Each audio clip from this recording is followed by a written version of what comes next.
Gennady Golovkin's latest criticism of Canelo Alvarez over his positive drug tests in February brought former women's boxer Mia Street John to what she called a boiling point. The former three-division title challenger from Orange County decided to stand up for Alvarez on Twitter after Golovkin called his middleweight title challenger the most unpleasant and dirtiest opponent I've ever had. Advertisement Street John tweeted, "Whatever. Everyone does it."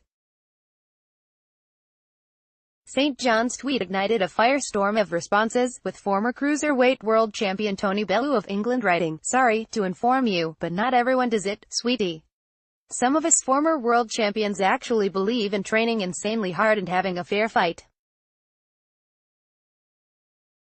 It's sad and worrying that people taking PEDs actually think like you do," and former 154-pound champion Sergio Mora added, "That's what makes winning so satisfying." The expletive sacrifice St.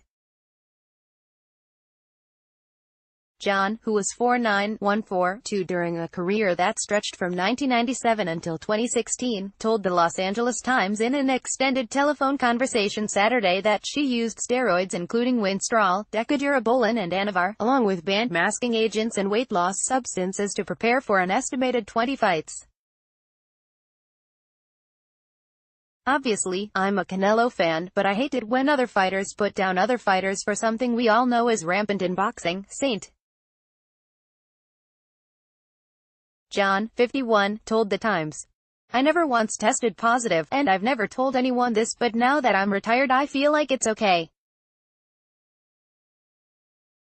It's not right, but what I'm trying to say is that it's a vicious cycle we get caught up in. You're in a gym. You're in a big camp. Obviously, I was part of the biggest shows of my time. Column camps of Canelo Alvarez, Gennady Golovkin trade verbal jabs over Mexican-style boxing by Dylan Hernandez August 9, 2018, 6:20 p.m. So when your camp is doing it, it's going around the gym. Your sparring partners are doing it. You feel compelled, oh my god, I have to do it, to keep up with everybody. It's a mind trick. And once you're on it, it's so hard to come off because it becomes very addicting. That's what people don't know." She declined to identify any other fighters whom she knew were using banned drugs. "I'm not going to say what fights I used because then people can trace back to what cards I was on, what camp one was in, who I was training with. I would never out anybody," she said.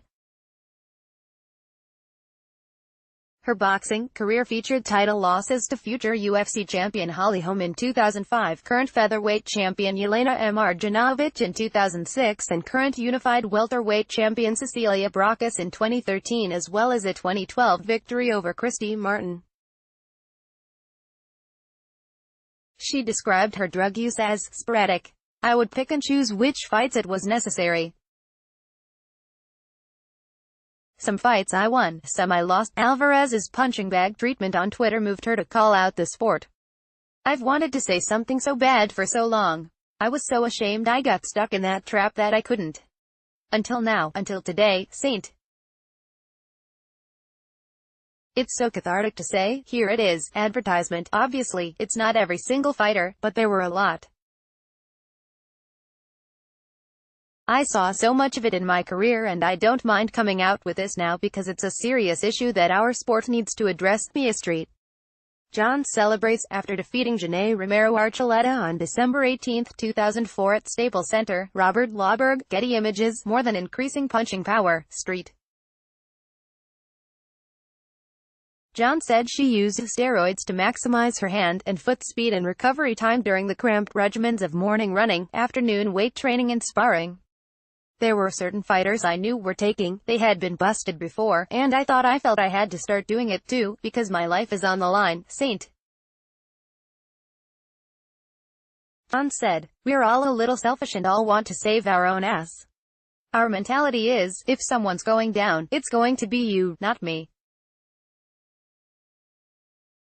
No fighter can honestly say he's more worried about his opponent. No, you aren't. You're worried about yourself." Golovkin has said he was originally troubled by what he perceived as injection marks on Alvarez's torso before they fought to a draw in September. The voluntary anti-doping ASSN subjected Alvarez to his first drug tests in Mexico in February, and he submitted 2 samples positive for clenbuterol, which can benefit stamina and endurance. While Alvarez, a former 2-division champion, contends he ingested the substance from beef he ate in Mexico, the Nevada Athletic Commission suspended him for 6 months. Instead of fighting Golovkin in a rematch in May, their second meeting will be September 15 in Las Vegas. St. John said, "I don't know what happened with Alvarez, but she chafed as she read Golovkin's comments bashing his foe as dirty." John said, "Shut up, stop bashing Canelo and let it go, or give up the money, stand by your principles and say, I refuse to fight any fighter who's cheating, otherwise, let him redeem himself and move on." Drug testing has improved in recent years, but St. John sees it as an ongoing cat-and-mouse game. She admitted it's possible the fame she gained from her ring success and notoriety after a 1999 Playboy pictorial might have generated preferential treatment beyond favorable matchmaking. "I was tested many times," she said. "There's many methods to get around it. Just because you didn't get caught doesn't mean you weren't doing it. It just meant you didn't get caught. I did my homework. They gave us a whole list of what not to do and I knew a lot of stuff I was doing was on that list. I did everything I could to mask it, masking drugs, catheters with other people's urine, and then the rest is up to luck. I would leave the bathroom shaking, praying and sweating bullets. You cross your fingers. Crazy enough, I didn't get caught.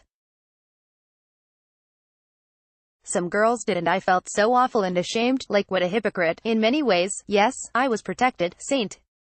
John said she plans to attend the Golovkin-Alvarez rematch and is prepared to defend her stance if confronted by anyone in person or on social media. "Instead of shaming, let's search for answers. Let's ask fighters to find a way to deal with it instead of insulting and hurting each other.